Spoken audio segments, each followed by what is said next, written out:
लेकिन मैं एक बात जरूर कहना चाहता हूं कि जिन परिस्थितियों में और जिन चीजों को की तरफ इशारा करते हुए आदरणीय गृह मंत्री जी ने कहा है, वह तथ्य भी अपने आप में उतना ही मजबूत है। लेकिन मैं एक बात जरूर कहना चाहता हूं कि जिन परिस्थितियों में और जिन चीजों को की तरफ इशारा करते हुए आदरणीय गृह मंत्री जी ने कहा है, वह तथ्य भी अपने आप में उतना ही मजबूत है। कहाँ तक जायज है? नहीं, देखिए, इसमें डिफेंड करने का विषय में क्या दिक्कत है? इसमें डिफेंड करने का कोई विषय ही नहीं है। मेरा बहुत स्पष्ट रूप से कहना है कि आप ये देखिए कि इस पूरे मसले को जिस तरीके से प्रोजेक्ट किया जा रहा है जी। आमतौर पर जो संविधान है वो सुचिता से चलने वाला। नोरमा ग्रुप, जो सोचता है वो करता है, आपके अपने सपनों का आशियाना। जो राजनीतिक गतिविधियां हो रही हैं, आक्रोश जो दिखाया जा रहा है विपक्ष की ओर से, इन सारे मुद्दों पर बातचीत करने के लिए मेरे सवाल होंगे और जवाब देंगे जो आरएलएम के प्रदेश प्रवक्ता है नितिन भारती जी हमारे साथ मौजूद हैं। नितिन जी, ये तो आपके नेता को तो ये बयान बिल्कुल अच्छा नहीं लगा होगा, क्योंकि आपके नेता तो इस तरह की चीजों पर बहुत हार्श रिएक्ट करते रहे हैं। अभी हाल ही में कॉलेजियम सिस्टम को लेकर उनकी एक बड़ी लड़ाई हुई थी। अब बाबा साहब अम्बेडकर पर इस तरह की टिप्पणी कर दी गई है। क्या है रिएक्शन आपकी पार्टी का?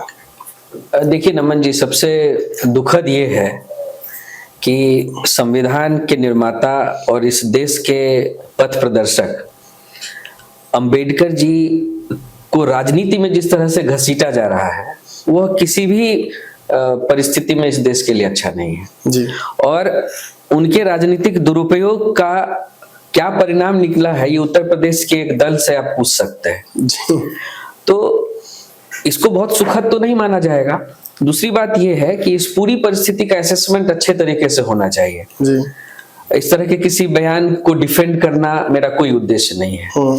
लेकिन मैं एक बात जरूर कहना चाहता हूं कि जिन परिस्थितियों में और जिन चीजों को की तरफ इशारा करते हुए आदरणीय गृह मंत्री जी ने कहा है, वह तथ्य भी अपने आप में उतना ही मजबूत है।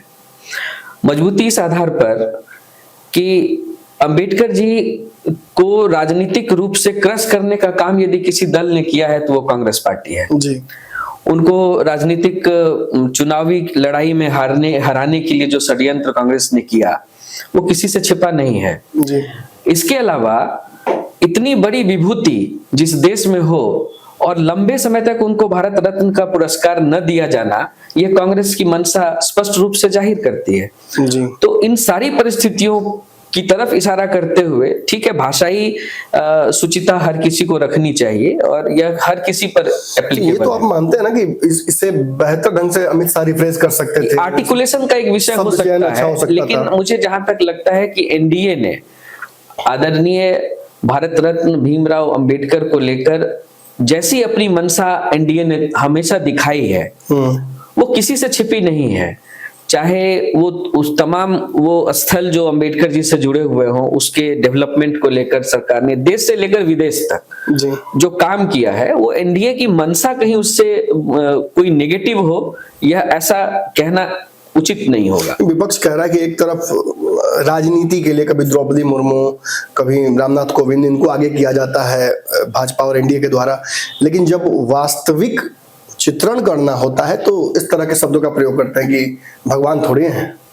नहीं, देखिए, वो अब दोहरा चरित्र का आरोप लगा रहे हैं। मेरा केवल इतना ही कहना है कि मंशा बिल्कुल स्पष्ट थी। उनका जो कहने, उन्होंने क्या कहा, ये एक विषय है जो जहां तक मेरी बात समझ में आती है उसको डिफेंड करना मेरा कोई उद्देश्य नहीं है। लेकिन इस बात से भी इनकार नहीं किया जा सकता है कि अंबेडकर जी के राजनीतिक दुरुपयोग की जो श्रृंखला लगातार चलाई जा रही है, वह भी उचित नहीं है।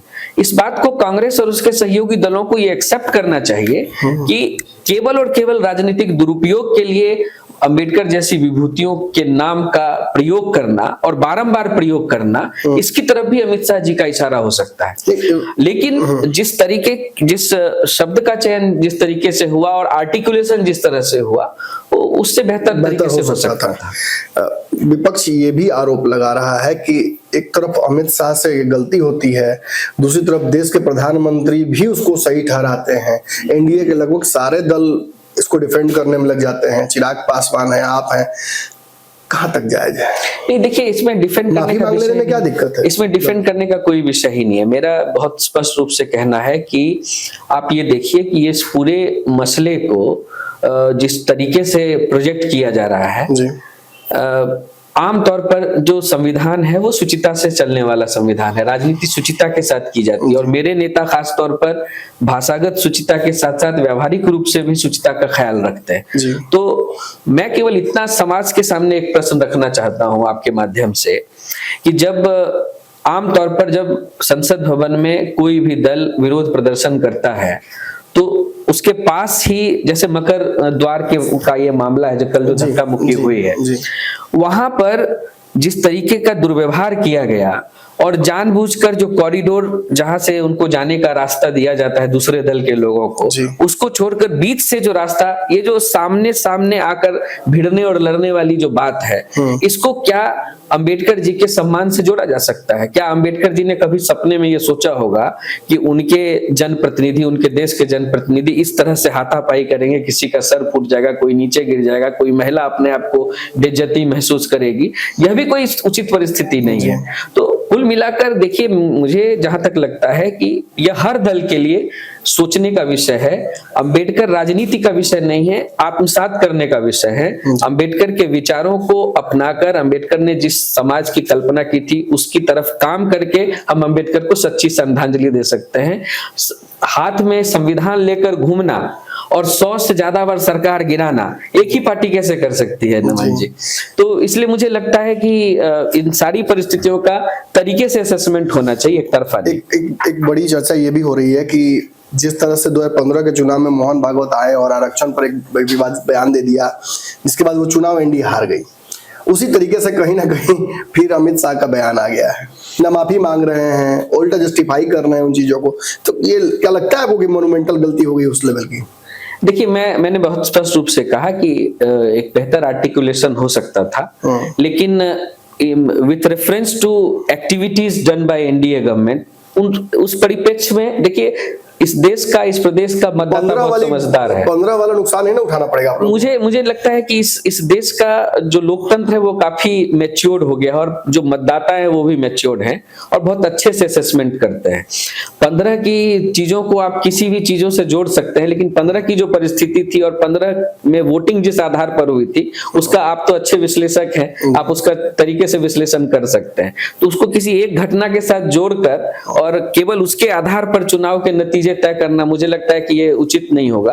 और मुझे जहां तक लगता है कि एनडीए सरकार ने जिस तरीके से सब समाज के हर वर्ग को छूने की कोशिश की है, हर किसी के विकास की बात की है, उसमें इस तरह के प्रयास की इनको एक बड़ा मुद्दा बनाकर और चुनाव में इसका फायदा उठाया जाएगा, मुझे लगता है कि विपक्ष को इस कल्पना से दूर रहना चाहिए। एक और चर्चा खूब हो रही है कि इस पूरी घटना से नीतीश कुमार बहुत नाराज है, आज का कार्यक्रम भी उन्होंने रद्द कर दिया है।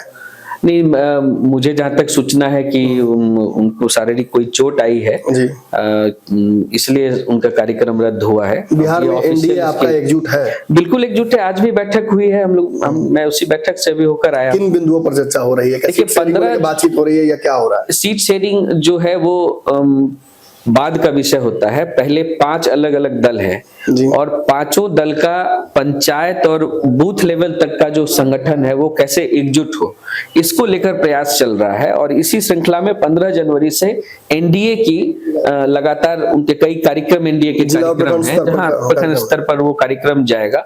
तो वो कार्यक्रम कैसे हो, उसकी रूपरेखा किस तरह से हो, उसको लेकर आज बैठक थी और बहुत ही सौहार्दपूर्ण माहौल में हम लोगों ने ये बैठक की। एक तो अमित शाह के बयान पर हमने चर्चा कर ली, एक और बयान है जो बहुत विवाद बिहार में उसके चर्चा खूब हो रही है। उन्होंने एक कॉन्क्लेव में ये बात कह दी थी कि जैसे मुंबई में आपने देखा भी क्या हुआ, महाराष्ट्र में मुख्यमंत्री जो थे सहयोगी दल के, उनको हटाकर भाजपा ने अपना मुख्यमंत्री दिया है। बिहार में भी ऐसी संभावनाएं उनके बयान की वजह से शुरू हो गई है चर्चा। उन्होंने कह दिया कि ये हमारा इंटरनल पार्टी स्ट्रक्चर तय करेगा कि कौन बिहार में सीएम बनेगा। उन्होंने इस बात पर नाम नहीं लिया नीतीश कुमार का। नहीं देखिए, खेल बिहार में भी होगा क्या? नहीं, ऐसा बिल्कुल नहीं है। आज भी प्रदेश अध्यक्ष भारतीय जनता पार्टी के दिलीप जी बैठक में थे, जी। बाहर निकलकर मीडिया से उन्होंने बात की है, मीडिया ने सवाल भी पूछा और उन्होंने बहुत बेबाकी से इसका जवाब दिया है कि हम लोगों ने सर्वसम्मति से यह निर्णय लिया है कि नीतीश जी के नेतृत्व आपकी पार्टी क्या मानती है, क्या नीतीश जी बिल्कुल, ही मेरे नेता सर्वमान्यता ने भी बहुत स्पष्ट रूप से ये स्टेटमेंट दिया है कि एनडीए ने सर्वसम्मति से आदरणीय नीतीश जी के नेतृत्व में 25 का चुनाव लड़ने, जीतने और सरकार बनाने का निर्णय लिया है। महाराष्ट्र वाला खेल बिहार में नहीं ना होगा? बिल्कुल नहीं, मुझे इसकी कोई संभावना नहीं लगती है नमन जी। और देखिए दूसरी बात क्या है कि कुछ चीजें जो हैं वो प्रोजेक्ट की जाती हैं कंफ्यूजन क्रिएट करने के लिए। जी।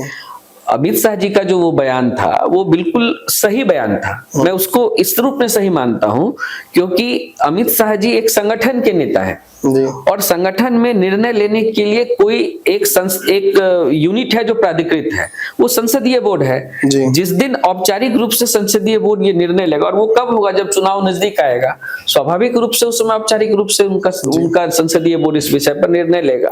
लेकिन उसके डाउन द लाइन जितने नेता हैं और जितने लोग हैं, उन्होंने हर प्लेटफॉर्म पे यही बात कही है जो हमारे नेता ने कही है, सर्वसम्मति से नीतीश जी के साथ। एक और बयान चिराग पासवान का खूब इसमें सुर्खी बटोर रहा है, बार बार उस बात को पर इशारा किया जा रहा है कि चिराग पासवान ने एक तरह से सीएम की कुर्सी पर अपनी दावेदारी प्रस्तुत कर दी है कि मैं विधायक का चुनाव लड़ूंगा 25 के बाद। आपकी पार्टी में भी एक नेता है, आपके नेता की बड़ी विश्वसनीयता बिहार में है, एक बहुत बड़ा जन समर्थन उनको मिलता है, नीतीश कुमार के भी समर्थक उनको नेता मानते हैं। क्या लगता है आपके नेता के लिए भी कोई टाइम फ्रेम सेट है? देखिए नमन जी, मैं कार्यक्रम में तो नारा खूब लगता है आपके कि मुख्यमंत्री कैसा हो, उपेंद्र कुशवाहा जैसा हो। देखिए स्वाभाविक है, हर दल का जो नेता होता है उसके साथ चलने वाले जो लोग होते हैं उनकी अपनी इच्छाएं होती है जी। लेकिन जब गठबंधन की बात होती है तो गठबंधन में सर्वसम्मति पर कोई निर्णय लिया जाता है। देखिए मैं ये मानता हूं कि एनडीए के लिए ये बहुत ही सुखद स्थिति है जी। कि हमारे पास नेतृत्व की कोई कमी नहीं है। चाहे चिराग जी की बात कर लें या उपेंद्र कुशवाहा जी की बात कर लें, हमारे पास तो दो मुख्यमंत्री के रूप में काम करने वाले हैं। उपेंद्र कुशवाहा, आदरणीय जीतन राम मांझी जी भी पूर्व मुख्यमंत्री रह चुके हैं, नीतीश जी तो हैं ही। और जहां तक मेरे नेता के विषय में आपने कहा, उपेंद्र कुशवाहा जी के प्रति लोगों की जो सोच समझ है, उनके प्रति जो विश्वास है और उनकी जो क्षमता है और जो शैक्षणिक क्षमता से लेकर और प्रशासनिक क्षमता है, उन सबसे एक बात तो बिल्कुल स्पष्ट है कि हमारे गठबंधन का नेतृत्व करने वालों की कोई कमी नहीं है।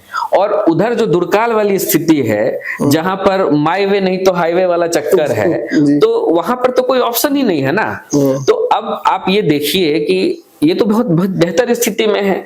हम में से जिस भी नेता के साथ खड़े होने पर निर्णय हो जाएगा। 25 के बाद आपके नेता भी लगेंगे इस कार्यक्रम में कि देखिए लगने की जरूरत ही नहीं है नमन जी, देखिए लगने की कोई जरूरत नहीं है।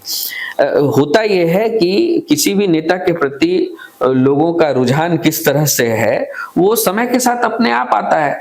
आज हम नीतीश कुमार जी के साथ जिस मजबूती के साथ खड़े हैं उसमें कहीं कोई दो राय नहीं है, और इसलिए हम लोग बहुत प्रतिबद्ध हैं कि 25 का चुनाव न केवल 2010 का जो चुनाव था उससे बेहतर परिणाम के साथ आएगा, बल्कि एनडीए और अधिक ताकत और अधिक मजबूती का टारगेट रख लिया आप लोगों ने। 25 का टारगेट है, 225 का टारगेट जो पिछली बैठक हुई 225 के लक्ष्य के साथ हम लोग चल रहे हैं। तो और मुझे पूरा विश्वास है कि जिस एकजुटता के साथ, अभी आपने हाल ही में उपचुनाव का रिजल्ट देखा, हमने 3 सीटें उनसे छीन ली, उसका कुछ तो आधार होगा। कितनी सीटों पर आपकी पार्टी चुनाव लड़ेगी? कुछ रणनीति तो इंटरनल बनी ही होगी, क्योंकि ये भी चर्चा हो रही है कि भाई एक सीट मिला तो वो जीत नहीं पाए आप। देखिए लायबिलिटी वाला नियम लागू हो रहा है। देखिए ऐसा है कि जब आप उस एक सीट की चर्चा करेंगे तो ऐसी बहुत सारी चीजों की चर्चा करनी पड़ेगी जो गठबंधन आपके बार्गेनिंग कैपेसिटी को कमजोर नहीं ना करता है वो हार? अब ये तो समझने की बात है समझने की बात ये है कि उस जिस परिस्थिति में वो कुछ भी वहां हुआ और उसका ओवरऑल जो रिजल्ट पर असर हुआ, उन सारी चीजों का असेसमेंट करते हुए ही देखिए अभी जो राज्यसभा का जो चुनाव हुआ बिहार में, उसका नियम क्या है? विधायक जिस पार्टी का होता है जी, उसके ही किसी मेंबर को राज्यसभा में जाने का मौका मिलता है। मेरी पार्टी की कितनी संख्या थी? बिल्कुल कोई संख्या नहीं, मेरी पार्टी नहीं है। इसके बावजूद भी यदि उपेंद्र कुशवाहा जी को राज्यसभा भेजा गया तो ये अपने आप में एक बड़ा संदेश है। लोगों को समझने के लिए कि ऐसा क्यों हुआ, और इस बात को समझने के लिए कि ये नेता कैसा है, इसकी कितनी ताकत है। तो मुझे ऐसा लगता है कि इन सारी परिस्थितियों को देखते हुए उस एक हार को लेकर अटक जाना, मूल मुद्दे से चलिए, भटक जाना। राज्यसभा की सीटें तो भाजपा के पास थी, अतिरिक्त तो दे दिया। सीटें बिहार में लिमिटेड हैं और सभी ने बड़ा बड़ा मुंह खोल रखा है। जदयू अपने हिस्से की सीटें तो लेगी ही, और 100 से अधिक सीटें बोली जा रही हैं उसको चाहिए। चिराग पासवान है, उनको भी सीटें चाहिए। तो अगर ऐसे में चूंकि आपके नेता की प्रवृत्ति रही है, पूर्व में वो जहर पीने के लिए गठबंधन के लिए रेडी रहे हैं, तो ऐसे में अगर सीटें कम होती हैं तो क्या आरएलएम भी अपनी कम सीटों पर समझौता कर लेगी संगठन के लिए? देखिए, कि टारगेट आपने कर लिया कितना तो लड़बे करेंगे? देखिए, इन एंटीसिपेशन कुछ भी बोलना और उसके आधार पर कमेंट नहीं, मैंने कहा कि आपके नेता की प्रवृत्ति रही है। नहीं, देखिए, वो जहर पीते हैं गठबंधन के लिए। मेरा ये कहना है, लार्जर इंटरेस्ट में मेरा ये कहना है कि परिस्थितियां बदली हैं जी, और राजनीति जो है वो परसेप्शन का बहुत महत्व होता है राजनीति में। आप जो एनडीए के कोर वोटर्स कुछ समाज के लोग हैं, जी, आप उनके पास जाकर देखिए, और वो जो जिस तरह की बात कहते हैं उसका अगर आप असेसमेंट करेंगे तो आपको ये समझ में आएगा कि पहले वाली बात है नहीं। जी, आज उपेंद्र कुशवाहा जी की तरफ जिस उम्मीद से समाज का एक हिस्सा देख रहा है, उसको इग्नोर करके बिहार की राजनीति नहीं हो सकती है, और ये बात अच्छी तरह सबको समझ में आ रही है। और मुझे पूरा विश्वास है कि जब ये बात लोगों के समझ में आ गई है, तो लोगों के खास तौर पे जो हमारा गठबंधन है उसके अंदर जो जितने दल हैं और जितने बड़े नेता हैं, वो भी इस बात को अच्छी तरह समझेंगे कि इस राजनीतिक दल के साथ जो लोग जुड़े हुए हैं, जो इनके समर्थक हैं, उनकी इच्छा क्या है और उसका ख्याल रखा जाए, सम्मान दिया जाएगा। बिल्कुल। बिहार में कई दलों में अब नेतृत्वकर्ता आपके नेता के समाज के हैं। अब खबर आ रही है कि आरजेडी भी एक ऐसा फैसला कर सकती है जिसमें कुशवाहा समाज के किसी व्यक्ति को, आलोक मेहता का नाम चल रहा है, मैं नाम ले ही लूं, तो जिम्मेवारी मिलने वाली है। बगल में आपकी पार्टी बड़ी सहयोगी है भाजपा, सम्राट चौधरी को आगे करके चेहरा, वो भी चल रही है। तो असहज स्थिति नहीं क्रिएट हो रही है इसकी वजह से? नहीं, अच्छा है। इसमें ज्यादा से ज्यादा कुशवाहा समाज को लड़ाने की बात चल रही है, ये अच्छा है। देखिए, गठबंधन के द्वारा एक छोटा सा फैक्ट्स में सामने रखता हूँ। 70 साल के राजनीतिक इतिहास में, आजादी के बाद बिहार के राजनीतिक इतिहास में एक समाज है जो यह दावा करता है कि उसकी 7 से 8% आबादी है जी, और उसके अंदर में एक टीस है, एक पीड़ा है कि उसके पास इस प्रदेश का नेतृत्व करने के लिए केवल 5 दिन का समय मिला जी, इस 70 साल में। जी, तो ये जो राजनीतिक बेचैनी है समाज के अंदर है, और स्वाभाविक रूप से जो भी राजनीतिक दल है अगर उस बेचैनी को समझेगा तो उसके हिसाब से रिएक्ट करेगा। वो राजनीतिक रिएक्ट किस तरह से कर सकता है? या तो नेतृत्व दे सकता है, या जैसे प्रदेश अध्यक्ष का पद है वो दे सकता है। तो हर राजनीतिक दल उसको एड्रेस करने की कोशिश कर रहा है। ये शुभ संकेत है। मैं खास तौर पे उस समाज के लिए कहता हूं कि ये शुभ संकेत है कि समाज कम से कम जगह है और पीछे चलने के बजाय सामने आकर लीड करने की कोशिश कर रहा है। ये अच्छा संकेत है। तेजस्वी ने भी कहा है, अभय कुशवाहा ने भी कुछ दिन पहले कहा कि लालू यादव ही कुशवाहा समाज को इज्जत देते हैं, बाकी लोग केवल यूज करते हैं। नीतीश उस पर आरोप लगाया मैं तो ये उम्मीद करता हूं कि लालू जी किसी दिन आकर घोषणा करें कि कुशवाहा समाज का कोई व्यक्ति हमारा सीएम का कैंडिडेट होगा। इज्जत क्या मतलब झोला ढोने के लिए थोड़ी इज्जत होती है जी। आप अगर इज्जत देना चाहते हैं तो इज्जत कायदे से दीजिए।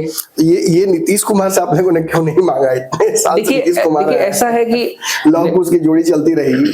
देखिए, ऐसा है कि जब गठबंधन होता है तो गठबंधन में जिसके नेतृत्व में हम लोग आगे बढ़ते हैं, काम करते हैं, उस नेतृत्व पर हम सवाल क्यों खड़ा करेंगे जबकि हमको कोई दिक्कत अगर नहीं है?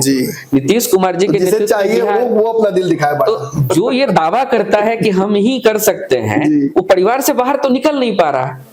आप बाकी लोगों को छोड़ दीजिए, यादव में ही किसी दूसरे यादव को दे देना जी। अगर इसी आधार पर राजनीति लालू यादव धर्म संकट में ही है, क्योंकि धर्म है ही नहीं, वो संकट में ही रहेंगे। जहां पूरी राजनीति ही अधर्म के आधार पर की जा रही हो, वहां धर्म की बात क्यों करें हम? आपके गठबंधन की तो बात हमने कर ली। आखिरी सवाल मेरा आपके बगल वाले गठबंधन की तरफ रहेगा। लालू यादव का ये कहना कि ममता बनर्जी की तरफ देखना चाहिए इंडिया गठबंधन को। कांग्रेस का ये कहना कि 2 हमें डिप्टी सीएम चाहिए, चुनाव भी हुआ भी नहीं, 2 डिप्टी सीएम उनको चाहिए। वीआईपी ने भी 40 सीटों पर दावा कर रखा है। समस्याएं ज्यादा हैं क्या आपसे उधर? देखिए बात क्या है ना कि मैं लोकसभा के चुनाव में भी कई चैनलों पे मैंने ये बात कही थी। जी हमारे गठबंधन में और उस गठबंधन में जो मूलभूत अंतर है, यहाँ जो भी दल जुड़ता है वो अपने समर्थकों और वोटरों के साथ एड ऑन करता है, जी और वहां एक ही कुएं से पानी सबको निकालना है। तो पानी किसके पास ज्यादा रहे इसकी लड़ाई है, जी किसका बाल्टी ज्यादा कुएं के अंदर जाए इसकी लड़ाई वहां चल रही है। तो वो कैसे होगा? तो ये बेसिकली सीट बार्गेनिंग की कहानी है। तो मुझे जितनी राजनीतिक समझ है वो यही कहती है कि ये लड़ाई अभी चलेगी जब तक चुनाव रहेगा। ऐसे ऐसे जबरदस्त बयान आते रहेंगे, एक दूसरे को नीचा दिखाने की राजनीति जहां चल रही हो। आपने उदाहरण दिया ना, एक दूसरे को नीचा दिखाने वाली ही बात है और कोई बात तो है नहीं भाई। विधायक कोई उप मुख्यमंत्री बने या कुछ भी बने, पहले एमएलए एमएलसी बने तब तो उस पद की बात होगी। बिहार के चुनाव की तरफ हम बढ़ रहे हैं, सरकार फिर से आप बनाने का दावा भी कर रहे हैं, 225 सीट जीतने की बात कर रहे हैं। ऐसा तो नहीं कि केजरीवाल ने जो कल पत्र लिखा है नीतीश नायडू को, उसकी वजह से बेचैनी बढ़ी हुई हो आप लोगों की? अब केजरीवाल तो अपनी खेल नहीं ना हो जाएगा? केजरीवाल तो अपनी बेचैनी संभाले ना। केजरीवाल अपनी पार्टी में परेशान है, वो दूसरे को इधर उधर कहाँ पत्र से कोई समस्या आप लोगों को नहीं है? पत्र, केजरीवाल खुद एक समस्या है इस देश के लिए। केजरीवाल खुद एक समस्या है, उनके पत्र से समस्या, उनको तो इग्नोर करके ही चला जाना चाहिए। आम आदमी पार्टी के लिए भी वो समस्या बन गए, केवल हमारे लिए थोड़ी। हम कोई फर्क नहीं पड़ता। और बिहार में उनके होने ना होने का क्या फर्क है? नीतीश कुमार अगर उनकी बात को सीरियसली ले लेंगे तो? नीतीश कुमार की राजनीतिक समझ इस तरह की हो जाए कि वो अरविंद केजरीवाल से अपनी नसीहत लें, मुझे इसकी उम्मीद कम ही दिखाई। नहीं, अरविंद केजरीवाल कहा, ममता बनर्जी भी बोलती हैं, अखिलेश यादव कहते हैं कि आज ये जेपी के चेले एक साथ हो जाए। हाँ तो जेपी के चेले एक साथ हो जाए, लेकिन कांग्रेस के साथ खड़ा होके कह रहे हैं ना, ये कैसे हो सकता है? आप कांग्रेस के साथ चुनाव लड़े और अब आपको जेपी याद आ रहे हैं, उस समय कहाँ थे आप? तो कांग्रेस विहीन गठबंधन बने तो कुछ सोचा जा सकता है। मतलब ये तो मौका परस्ती हो गई ना। जी। ये तो मौका परस्ती हो गई। जब जैसी सुविधा हो वैसी बयान दे दी, वैसी बयानबाजी चलेगी। नीतीश कहीं नहीं जाएंगे। मुझे इसकी दूर दूर तक कोई संभावना नहीं लगती। और मुझे क्या, नीतीश कुमार जी ने जितनी बार ये इस आर्टिकुलेट किया है अपने विभिन्न भाषणों में, उन पे भरोसा नहीं ना होता है, थोड़ा हिस्ट्री रहा है इस वजह से। अब देखिए ऐसा है कि उन्होंने खुद ही कह दिया कि गलती हो गई, अब दोबारा नहीं होगी, तब कहने के लिए बचा क्या है? नितिन भारती हमारे साथ थे। विभिन्न मुद्दों पर आप लगातार इन सवालों के जद में आप थे, आप खोज रहे थे इनके जवाब। मैंने कोशिश किया कि आज उन सवालों का जवाब एक मुश्ती आपको दिलवा दे। आरएलएम से अपनी बात रखने के लिए बेबाकी से प्रदेश प्रवक्ता नितिन भारती हमारे साथ मौजूद थे। आगे अगर चर्चा में कोई सवाल रह गया हो या आपको कोई टिप्पणी करनी हो तो कमेंट सेक्शन में आइए, कमेंट में आकर अपनी राय दीजिए। सोशल मीडिया पर बहुत एक्टिव रहने वाले नेताओं में से नितिन भारती हैं। धन्यवाद। है वो सबने है माना, ई होम्स पैनोरामा में हो आपका भी आशियाना। और फाइनली हमने 2021 में इस प्रोजेक्ट को लॉन्च किया। बहुत लोग अप्रिशिएट कर रहे हैं कि पूर्णिया जैसे शहर में, बिहार के, एक तो बिहार की बात करें उसमें भी पूर्णिया जैसे छोटे जगह में इस तरह का लाइफस्टाइल देना, ये सुन के हम लोगों को बहुत अच्छा लगता है। ई होम्स में हमने कुछ और भी किया है, जैसे हम जिस जगह में रह रहे हैं हमारे फैमिली सिक्योर हो, उनको सिक्योरिटी का ध्यान में रखा है।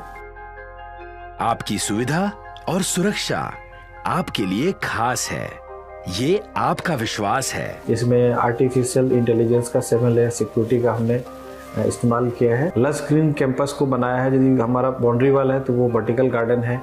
ये जितनी भी फैसिलिटी होता है एक इंटरनेशनल टाउनशिप में, ई होम्स है, ये हम लोग विश्वास नहीं कर पा रहे हैं। जो भी हमारे मित्र दोस्त या जो भी हमारे बाहर के बाहर आते हैं तो हम लोगों को बहुत अच्छा सुनने को मिलता है और बहुत अच्छा क्रेडिट मिल रहा है। वो सारा हमने सिर्फ एक बिल्डिंग नहीं बनाया, हमें एक बहुत अच्छा लाइफस्टाइल दिया ई होम्स में, और मेरा एक सपना था जिसको मैं आज फुलफिल होते हुए देख पा रहा हूँ। ये आपका आवास है।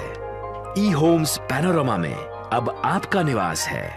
E homes Panorama, luxurious lifestyle redefined. Panorama group, जो सोचता है वो करता है। अगर ये वीडियो पसंद आई और वह बिहार के राजनीति और बिहारियत से सरोकार रखेनी तो सब्सक्राइब बटन दबा के चैनल के सब्सक्राइब कर ली। ओजे एगो घंटी बा, ओकरा बटन दबा देला से कुल सटीक और मारक खबर रुआ मुफ्त में मिल जाई। अगर रुआ पत्रकारिता के हमनी के नया प्रयोग में सहयोग कर चाहतानी तो ज्वाइन बटन दबा दी। पेटीएम नंबर नोट कर ली 9386 816 700।